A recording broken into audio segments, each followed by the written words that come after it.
What's the difference between men and women? Well, how do they differ? Well, the first thing we might observe is that if you look at personality differences between prepubescent boys and girls, they're not very large. Boys and girls don't differ in terms of their trait neuroticism, for example. What happens is that when puberty kicks in, women's trait neuroticism rises, and it stays higher than men for the rest of their life.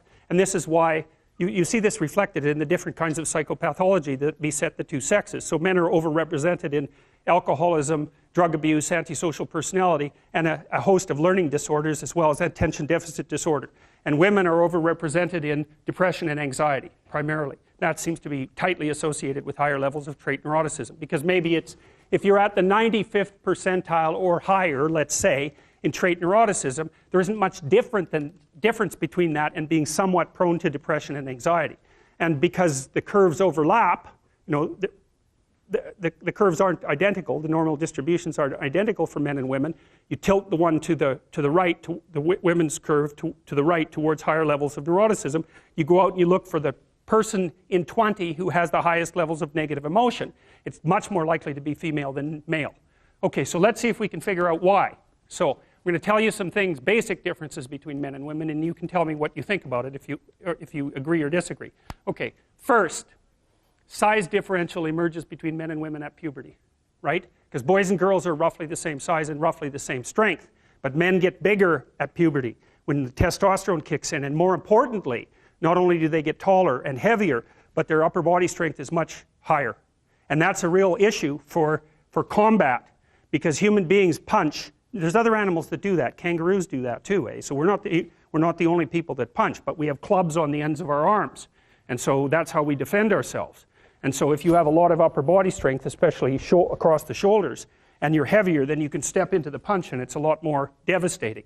Now, it is the case that if you look at the statistics for physical altercations in marriage, women attack their husbands more often than husbands attack their wives. Well, you think, why is that?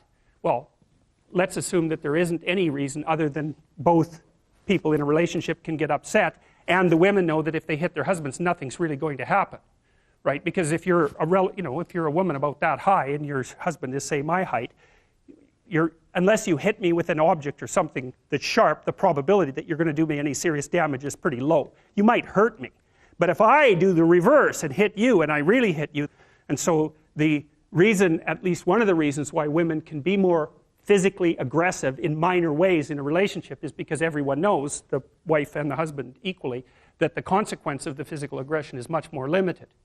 So men do more serious damage to women, but women are more aggressive in relationships.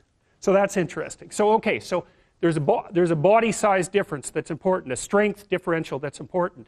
Next thing, I think, so let's assume that the reason that women are higher in sensitivity to negative emotion is because the world is actually more dangerous to women, right? Because that would be the most logical reason why there would be a sex difference in something like fear or sensitivity to punishment. Well, first, there's the danger of physical altercation. Second, there's the sexual danger. So women become sexually vulnerable at puberty.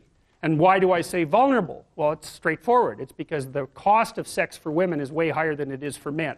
And it certainly has been throughout our evolutionary history. Because if a man has an unwanted sexual encounter, well, then he walks away and maybe he's persecuted by the state or prosecuted by the state for it. But if a woman has an unwanted, unwarranted, or incautious sexual encounter and she ends up pregnant, then, well, in traditional societies, you're just done. And even in modern societies that are rich like ours, I don't have to go into that. It's big trouble. No matter what you do about it, it's big trouble. So being more nervous about that makes perfect sense. But then here's the last thing. And I think that women's nervous systems are not adapted to women. I think women's nervous systems are adapted to the mother-infant dyad. And because you are not the same creature when you have an infant. Not at all. You're way more vulnerable. And it's partly because you have to express the vulnerability of the infant and you also have to care for it, right? So you think about an infant, especially under 9 months. So let's say, how are you going to be wired up if you're going to optimally care for an infant under 9 months? And I'm saying under 9 months because women generally do the bulk of child care for infants who are under 9 months old. And part of the reason for that, there's a whole host of reasons, but part of the reasons for that, obviously, is that they breastfeed. But imagine what you need to be wired up biologically in order to care for an infant. First of all, they're very demanding, right? Because they're completely helpless, and they're demanding 24 hours a day, and it's quite a emotional load. And an infant under 9 months is never wrong, right? What you do to an infant under 9 months is when they're in distress, you always respond.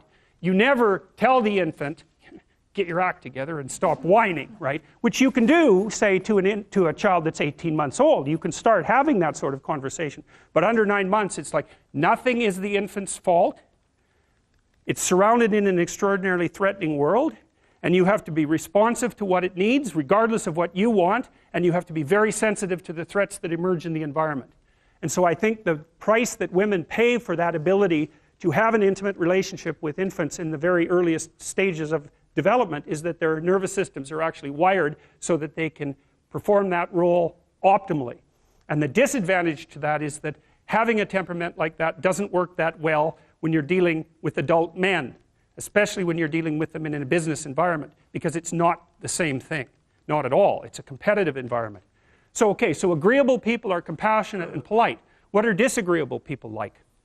They're tough-minded, they're blunt, they're competitive, and they won't do a damn thing they don't want to do. So it isn't exactly that they're aggressive, although they will push you the hell out of their way if you're in the way. They're not like volatile like you are if you're high in neuroticism. It isn't defensive aggression. It's more like predatory aggression.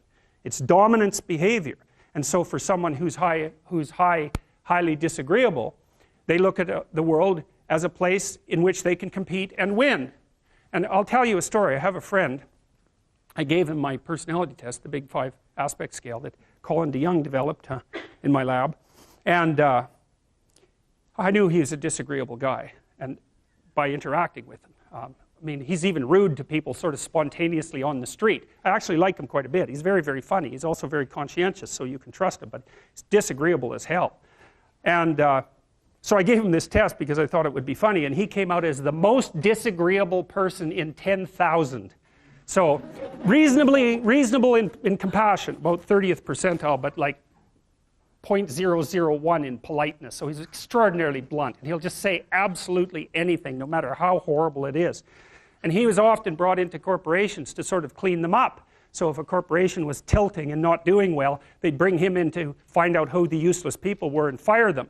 And I talked to him about that because I've had the opportunity to have to not have graduate students in my lab, for example, that weren't performing well, and I find it very, very difficult to, dress someone down, and certainly difficult to fire them. I just hate it because I'm actually quite an agreeable person, much to my chagrin. And I asked him about that, and I said, well, what do? You have to fire people all the time. How do you handle that? He says, handle it? I enjoy it. And I thought, wow, that's so interesting that someone would have that response. I said, well, what do you mean you enjoy it? He said, look, I go into these companies and I analyze the performance of groups of people, right? And in those groups, there are people who are really striving, really trying hard and working themselves really hard and being productive. And then there's these people that are just doing nothing. They're completely in the way. They don't carry their weight at all. They take advantage every chance they get. And they're always whining about why they can't work. It's like, I find out who they are, I call them into my office, and I tell them exactly what they've been doing. It's like, hit the road, buddy. You've had your run of it. And I thought, oh yeah, okay, fair enough. Well, I can tell you, I've had situations in my lab where I had underperforming graduate students. And one of the things that was really awful about that was that it was really hard on the high-performing graduate students, because they felt that even being in the same category as the people who weren't working hard and pulling their weight devalued what they were doing, and that's exactly right. And so this is also why there's a conscientiousness trait and an agreeableness trait, because conscientious people judge you on your accomplishments, right? They don't give a damn about your feelings, not a bit. It's like, are you doing the work or not? Whereas agreeable people think, well, your mother's sick, and you've got a bunch of family problems, and we all have to take care of each other, and it's no wonder that you're having a rough time. And like, you can't say that one of those attitudes is correct and the other isn't correct. You can't say that. There wouldn't be those two dimensions if there wasn't something correct about both of them. But you can certainly point out that often they conflict, and so the demand for for inclusiveness and unity and care and the demand for high-level performance in a hierarchical structure. There are very different orientations in the world. And so it's complicated for people who are agreeable and conscientious. And actually, I think often that large corporations and large institutions of any sort run on the unheralded labor of people who are high in agreeableness and high in conscientiousness, and they're disproportionately women. And my experience in large institutions has been that if you want to hire someone to exploit appropriately, no, not appropriately, if you want to hire someone to exploit productively, you hire middle-aged women who are hyper-conscientious and who are agreeable, because they'll do everything. They won't take credit for it, and they won't complain. And that's nasty, and I think that happens all the time. And so one of the things you have to be careful of if you're agreeable is not to be exploited, because you'll line up to be exploited. And I think the reason for that is because you're wired to be exploited by infants. And so that just doesn't work so well in that actual world. And one of the things that happens very often in psychotherapy, people come to psychotherapy for multiple reasons, but one of them is they often come because they're too agreeable. And so what they get is so-called assertiveness training, although it's not exactly assertiveness that's being trained. What it is the ability to learn how to negotiate on your own behalf.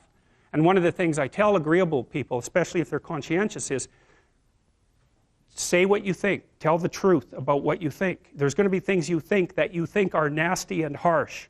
And they probably are nasty and harsh, but they're also probably true. And you need to bring those up to the forefront and deliver the message. And it's not straightforward at all, because agreeable people do not like conflict. Not at all. They smooth the water. And you can see why that is in accordance with the hypothesis that I've been putting forward.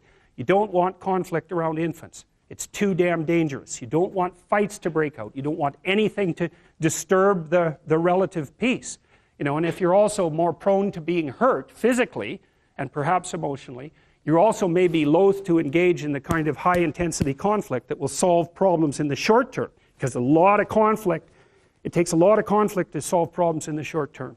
And if that can spiral up to where it's dangerous, which it can if it gets uncontrolled, it might be safer in the short term to keep the waters smooth and to not delve into those situations where conflict emerges. The problem with that is it's not a very good medium to long-term strategy, right? Because lots of times there are things you have to talk about because they're not going to go away. And so partly what you do with agreeable people is you get them to figure out, and they have a hard time with this too. If you ask a disagreeable person what he wants, say, or she wants, they'll tell you right away. They know. It's like, this is what I want, and this is how I'm going to get it. But agreeable people, especially if they're really agreeable, are so agreeable that they often don't even know what they want, because they're so accustomed to living for other people and to finding out what other people want and to trying to make them comfortable and so forth, that it's harder for them to find a sense of their own desires as they move through life. And that's not, look, there's situations where that's advantageous, but it's certainly not advantageous if you're going to try to forge yourself a career. That just doesn't work at all. So